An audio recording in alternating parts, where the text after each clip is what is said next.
So நீங்கள் சொல்லுங்கள், நான் அரசியலுக்கு வரணுமா வேண்டாமா? வேண்டாம்னா என்ன சொல்லுங்கள், வாப்பா வாடாகண்ணா, வா நண்பா வாங்கண்ணா அப்படின்னு சொல்லுங்கள்.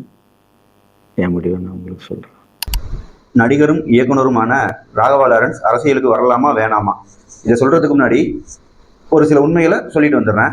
எனக்கு தெரிஞ்சு ஒரு 500-600 ஆண்டுகள் ஒரு அடிமைப்பட்ட ஒரு இனம், அது தமிழ் இனம்.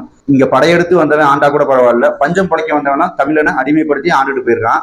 ஸோ இன்னைக்கு அது கொஞ்சம் கொஞ்சமா ஏதோ தமிழர்கள் கொஞ்சம் முன்னேறி வரும் காலத்துல ஒரு நண்டு கதை சொல்லுவாங்க இல்லைங்களா, நண்டும் ஒரு நண்டு மேலே ஏறினா இன்னொரு நண்டு நண்டை காலை பிடிச்சி கீழே இழுத்து தள்ளி விடுற கதையா இன்னைக்கு தமிழர்களுக்குள்ளே நிறைய சிக்கல்கள், நிறைய பொறாமைகள், நிறைய துரோகங்கள் எல்லாம் இருக்கு.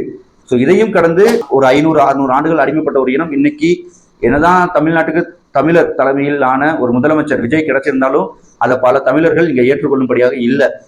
இன்னும் சொல்ல போனா அங்க ஒரு பெரிய தெலுங்கு லாபி இருக்கு. அதையும் கடந்து ஒரு சில எம்எல்ஏக்கள், ஒரு சில அமைச்சர்கள் தமிழர்களா இருந்தாலும் அவங்களும் இந்த மண் சார்ந்த அரசியல் பண்ணுவாங்க அப்படிங்கிற ஒரு நம்பிக்கை தமிழர்கள்கிட்ட சுத்தமா இல்லை. அப்படி அது போன்ற ஆசைகள் இருந்தா பெரிய முட்டாள்தானா அப்படின்னு இன்னைக்கு பலராலும் பேசப்பட்டு இருக்கு.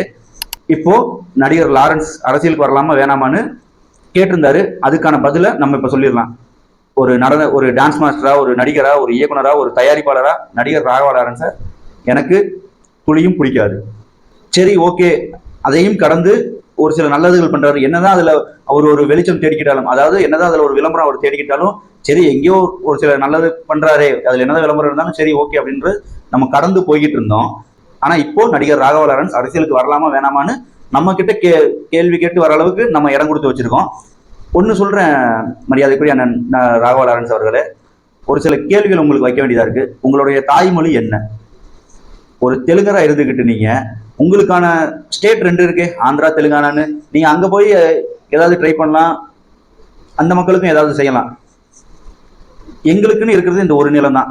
இன்னொரு நிலம் இருந்தது, அங்கேயும் அடிச்சு பத்தி விட்டு இங்க இருக்காங்க. அவங்களுக்கு இன்னும் குடியுரிமை சட்டம் வழங்கப்படாத அளவுக்கு கையாளாகாத தனமா நாங்க இருக்கோம். இன்னமும் நீங்க எங்களை முட்டாள்தனமாவே நினைச்சிட்டு நீங்க அரசியலுக்கு வரலாமா வேணாமா அப்படிங்கிறத கேட்கறது ஒரு அவலத்தின் உச்சமா இருக்கு. நீங்க தாராளமா அரசியலுக்கு போங்க, நல்லது பண்ணுங்க. உங்களுடைய தாய்மொழியான ஆந்திரா தெலுங்கானால, இது தமிழ்நாடுன்னா இங்க எங்களுக்கான ஆட்களை நாங்க தேடணும். நீங்க நின்னீங்கன்னா ஒரு சில ஓட்டுகள் உங்களுக்கு விழுகும். அதுல ஒரு ஓட்டு கூட நான் இன்னைக்கு அடிச்சு சொல்றேன், தமிழ் மண் சார்ந்தோ தமிழை நேசிக்கக்கூடியவனாகவோ ஒரு தமிழனாகவோ அந்த ஓட்டு உங்களுக்கு விழுகாது. இது 100 மடங்கு நான் அடிச்சு சொல்லுவேன். நீங்க அரசியலுக்கு வரலாமா வேணாமா அப்படின்னு நீங்க கேட்டிருந்தீங்கல்ல, அரசியலுக்கு வர வேணாம்.